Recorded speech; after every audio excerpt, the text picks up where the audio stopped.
అనంతపురం జిల్లా గుంతకల్లు నియోజకవర్గం టీడీపీ అభ్యర్థి ఎవరన్న సస్పెన్స్ కు తెరపడింది. కొద్ది రోజుల క్రితం ఓ పోలీస్ అధికారి గుంతకల్ నియోజకవర్గం నుంచి తెలుగుదేశం అభ్యర్థిగా ఉంటారని జోరుగా ప్రచారం జరిగింది. అయితే పక్క జిల్లాకు చెందిన మంత్రి గుమ్మనూరు జయరాం గుంతకల్లు బరిలోకి దిగడం ఖాయమైంది. అసలు కర్నూలు జిల్లా ఆలూరు ఎమ్మెల్యే అయిన జయరాం గుంతకల్లులో పోటీకి సిద్ధమవడం వెనుక స్కెచ్ ఏంటి? ఏ లెక్కలతో ఆయన అక్కడి నుంచి ఇక్కడకు షిఫ్ట్ అవుతున్నారు?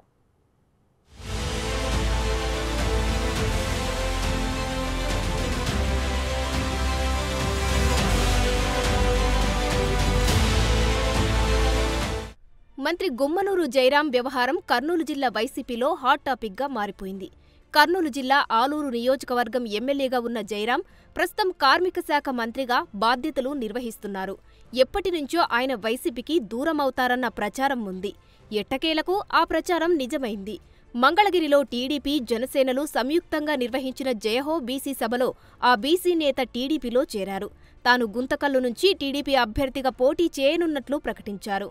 జిల్లాలో ఎస్సీ సోదరులు, ముస్లిం సోదరులు, బీసీ సోదరులు ఎంతమంది ఉన్న ఎమ్మెల్యేలకు వాళ్ళకి మద్దతుగా ఒక ఆరుని ఇన్ఛార్జ్ ఇచ్చి వాళ్ళకి పెత్తనం నడిస్తే వాళ్ళకి స్వతంత్రం ఎక్కడ ఉంటుందని చెప్పేసి ఈ సందర్భంగా నేను మీకు తెలుపుతున్నా.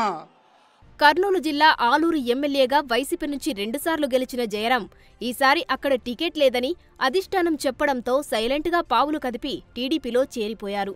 గుమ్మనూరు టీడీపీ టికెట్పై హామీతోనే ఆయన సైకిల్ సవారికి సిద్ధమయ్యారట.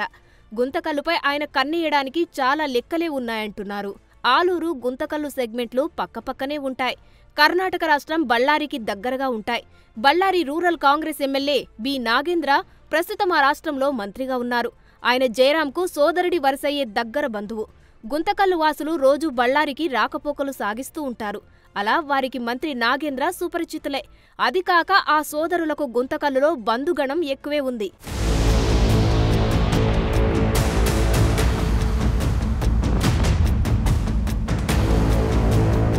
ఇక గుంతకల్లు నియోజకవర్గంలో గెలుపోటములు నిర్ణయించేది బీసీ సామాజిక వర్గానికి చెందిన ఓటర్లే.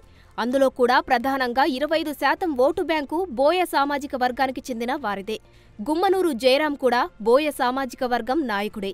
ఇన్ని అనుకూలతలు ఉండడంతో ఆయన టీడీపీలో తన సొంత సెగ్మెంట్ ఆలూరుని వదులుకొని గుంతకల్లు నుంచి పోటీకి రెడీ అయ్యారట. వాస్తవానికి గత కొద్ది రోజులుగా గుమ్మనూరు జయరాం కుమారుడు ఈశ్వర్ గుంతకల్లు టీడీపీ అభ్యర్థిగా పోటీ చేస్తారని ప్రచారం జరిగింది. అయితే ఆయనే గుంతకల్లుకు షిఫ్ట్ అయ్యారు. అదీకాక గుంతకల్లులో టీడీపీకి సరైన నాయకుడు లేకపోవడం గుమ్మనూరుకు కలిసి వచ్చిందట. సెగ్మెంట్లో పేరుకి డజన్ల కొద్దీ నాయకులు ఉన్నా అక్కరకు వచ్చే నాయకుడు ఎవరూ లేకపోవడంతో టీడీపీ పెద్దలు బలమైన నాయకుడి కోసం వెతుక్కుంటున్నారు.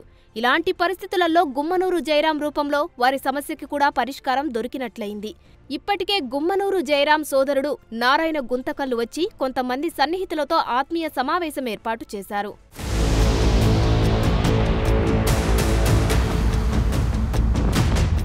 గుమ్మనూరు జయరాం గుంతకల్లులో పోటీ చేయబోతున్నారని ఆయన సోదరుడు నారాయణ గుంతకల్లులో ఉన్న బంధువులు, సన్నిహితులకు సంకేతాలు కూడా ఇచ్చారట. అదేవిధంగా గుంతకల్లు నియోజకవర్గానికి పక్కనే ఆలూరు నియోజకవర్గం ఉండడం, ఆలూరు నియోజకవర్గానికి చెందిన నాయకులు, ప్రజలకు గుంతకల్లుతో ఎక్కువ సంబంధ బాంధవ్యాలు కలిగి ఉండడంతో జయరాం తన గెలుపుపై ధీమాతో ఉన్నారట. అయితే ఇప్పటి వరకు ఉన్న తెలుగుదేశం నాయకులు గాని, క్యాడర్ గాని ఆయనకి ఎంతవరకు సహకరిస్తారు అన్నది $1 మిలియన్ ప్రశ్నగా మారింది.